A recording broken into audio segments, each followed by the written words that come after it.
জীবন মৃত্যুর সন্ধিক্ষণে বৈষম্য বিরোধী আন্দোলনে গুরুতর আহত চট্টগ্রামের এক শিক্ষার্থী। আঘাতপ্রাপ্ত হয়েছে কিডনি। অন্তত একটি কিডনি প্রতিস্থাপন না করলে বাঁচবে না বলে দিয়েছেন চিকিৎসকরা। এই অবস্থায় দিশেহারা পুরো পরিবার। সেই নৃশংসতা ভুলতে পারছেন না ওই শিক্ষার্থীও। শিয়া বাটার ও ভিটামিন ই সমৃদ্ধ lily glam beauty soap. Lily, always beautiful. আমাদের জীবনটা শেষ বাবা। আমরা মধ্যবিত্ত একটা পরিবার, আমাদের জীবনটা ওরা শেষ করে দিচ্ছে।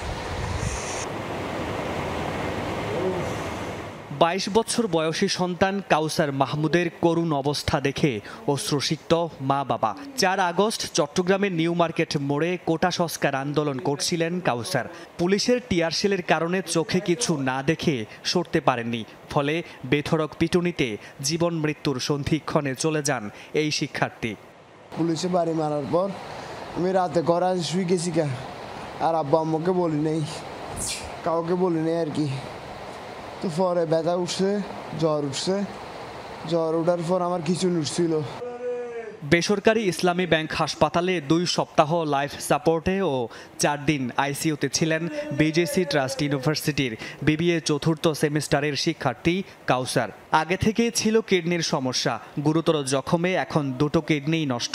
অন্তত একটি নতুন কিডনি প্রতিস্থাপন করতে না পারলে বাঁচবে না বলে দিয়েছেন চিকিৎসকরা। আমার ছেলের জন্য আমার জীবন শেষ করে দিছি।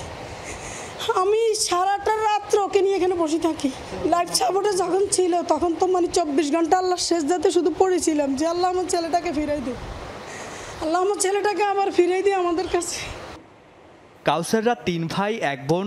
গ্রামের বাড়ি নোয়াখালীর লক্ষ্মীপুর হলেও পরিবারের সবাই থাকে চট্টগ্রামের মোগলটুলির ভাড়া বাসায়। বাবার ছোট্ট দোকানের আয়ে চলে সংসার। প্রথম 4 দিন পরে একটু জ্ঞান আসছিল, জ্ঞান আসি কথাতে বলছে, তার মানে সবাইকে চিনছে। 4 দিন পরে আর টানা 17 দিন আর চেঞ্জ ছিল না, কোনো কথা বলে নাই। এখন আমি যে খরচ চালাবো আমার সে ক্ষমতা নাই আমার।